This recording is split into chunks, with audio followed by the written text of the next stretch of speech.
Hello friends, आज हम ninth class history के फ्रांसीसी क्रांति पार्ट 3 में हैं। अब हम देखते हैं फ्रांस में राजतंत्र का उन्मूलन और गणतंत्र की स्थापना। अब हम राजनीतिक प्रतीकों के बारे में बात करते हैं। 18वीं सदी के आसपास ज्यादातर लोग पढ़े लिखे नहीं थे, इसीलिए महत्वपूर्ण विचारों का प्रचार करने के लिए लिखने के बजाय आकृतियों और प्रतीकों का प्रयोग किया गया। अधिकारों के घोषणा पत्र को लोगों तक पहुंचाने के लिए अनेक प्रतीक चिन्हों का प्रयोग किया गया। आइए हम थोड़ा सा उनको समझते हैं। टूटी हुई जंजीर, ये दासों को बांधने के लिए प्रयोग की जाती थी। तो टूटी हुई जंजीर जो दिखाई दे रही है चित्र में, वह आजादी का प्रतीक है। इसी तरह छड़ों का बरछीदार गट्ठर, ये एकता का प्रतीक है। त्रिभुज के अंदर रोशनी बिखेरती आंख, ये ज्ञान का प्रतीक है। राजदंड, ये शाही सत्ता का प्रतीक है। लाल टोपी स्वतंत्रता का प्रतीक है। ऐसे कई सारे प्रतीकों का प्रयोग किया गया जनता के पास अपने संदेशों को पहुंचाने के लिए उस समय पर। बच्चों, हमने देखा कई वर्षों तक फ्रांस की स्थिति तनावपूर्ण बनी रही।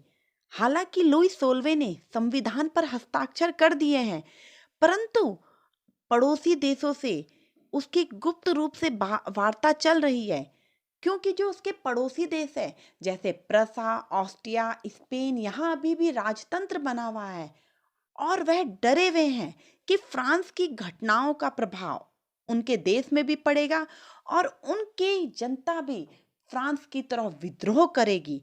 इसीलिए उन्होंने सेना भेजने की योजना बनाई इस सब को नियंत्रित करने के लिए। लेकिन उनकी योजना को सफलता मिलती इससे पहले ही अप्रैल 1792 में नेशनल असेंबली ने प्रसा और ऑस्ट्रिया के विरुद्ध युद्ध की घोषणा कर दी, जिसमें हजारों स्वयंसेवी सेना में भर्ती हुए फ्रांस से और जनता ने भी बहुत साथ दिया। इसी समय लोगों के ओंठों पर देशभक्ति के तराने चल रहे हैं। उनमें कवि रॉजर डी लायल द्वारा रचित मार्सिले भी है, जो कि अब फ्रांस का राष्ट्रगान है। तो इस तरह देखते हैं हम युद्ध छिड़ चुका है। अब बच्चों, जब युद्ध होता है तो दोनों ही पक्ष को इसकी हानि उठानी पड़ती है। फ्रांस में भी यही हुआ, बहुत क्षति हो गई है, आर्थिक कठिनाई झेलनी पड़ रही है। पुरुष तो सब युद्ध करने के लिए चले गए हैं। अब घर परिवार की रोजी रोटी की जिम्मेवारी औरतों पर आ गई है। हालांकि इससे पहले हम देखते फ्रांस हो, भारत हो, यूरोप के कोई भी देश हो, औरतों की स्थिति एक जैसी है, उन्हें घर के अंदर तक सीमित रखा गया है। पर इस युद्ध के द्वारा फ्रांस में औरतें भी घर से बाहर निकल गई है काम करने के लिए। अब क्योंकि 1791 के संविधान से सिर्फ अमीरों को ही राजनीतिक अधिकार प्राप्त हुए थे, अभी भी लोगों के अंदर असंतोष है सरकारी नीतियों के खिलाफ। अब वे सरकारी नीतियों पर बहस करते हैं। उन्होंने अपने क्लब स्थापित कर दिए हैं और इन सब में भी जैकोबिन क्लब सबसे सफल था, जिसका नेता मैक्सिमिलियन रोबेस्पियर था। महिलाओं ने भी इस अवधि में अपने क्लब बना लिए हैं, जो कि हम बाद में आगे पढ़ेंगे। अब हम देखते हैं कि जैकोबिन क्लब के जो सदस्य हैं वे समाज के कम समृद्ध वर्ग से आते हैं, जिसमें छोटे दुकानदार, कारीगर, जूते बनाने वाले, पेस्ट्री बनाने वाले, दिहाड़ी मजदूरी करने वाले लोग शामिल हैं। और जैकोबिन क्लब के जो लोग हैं वे धारीदार लंबी पैंट पहनते हैं। ऐसा वह समाज के जो अमीर वर्ग है, जो कुलीन वर्ग है, उनसे अलग दिखने के लिए करते हैं, क्योंकि कुलीन वर्ग खास तौर से घुटने तक पहने जाने वाला ब्रीचेस पहनते हैं। इसीलिए जैकोबिनों को 100 कुलांत के नाम से भी जाना जाता है, जिसका अर्थ होता है बिना घुटने वाले। 100 कुलांत पुरुष लाल रंग की टोपी भी पहनते हैं, जो स्वतंत्रता का प्रतीक है, परंतु महिलाओं को ऐसे करने की अनुमति नहीं है। अब हम देखते हैं 1792 में फ्रांस में जो खाने पीने की चीजें हैं वे बहुत महंगी हो गई है। पेरिस वासियों ने इसे लेकर विद्रोह कर दिया है और 10 अगस्त की सुबह जैकोबिन क्लब के सदस्यों ने ट्यूलेरिये के महल पर धावा बोल दिया। राजा को बंधक बना लिया है, राज परिवार को जेल में डाल दिया गया है और नए चुनाव कराए गए, जिसमें 21 वर्ष से अधिक उम्र वाले सभी पुरुष, चाहे उनके पास संपत्ति हो या ना हो, उन्हें मतदान का अधिकार होगा। जबकि हम 1791 के संविधान में देखते हैं केवल उन्हीं पुरुषों को मतदान का अधिकार दिया गया था जो अपने 3 दिन की जो मजदूरी जो पैसा है उसको टैक्स के रूप में चुकाते हैं, परंतु अब ऐसा नहीं था। नवनिर्वाचित असेंबली को कन्वेंशन का नाम दिया गया और 21 सितंबर सन 1792 को इसने राजतंत्र का अंत कर दिया और फ्रांस को एक गणतंत्र बना दिया गया है। तंत्र सरकार का वह रूप है जहां सरकार या उसके प्रमुख का चुनाव जनता द्वारा किया जाता है। अब फ्रांस में लोकतंत्र की स्थापना हो गई है और लुई 16वें को न्यायालय द्वारा देशद्रोह का मुकदमा चलाया गया है और उन्हें 21 जनवरी 1793 को से फांसी दे दी गई है। अब बच्चों हम पढ़ते हैं आतंक का राज। सन 1793 से 1794 तक के काल को आतंक का काल कहा जाता है। इस समय रोबेस्पियर जो कि हम पढ़ चुके हैं जैकोबिन क्लब का नेता भी था और उसने नियंत्रण और दंड की नीति अपनाई।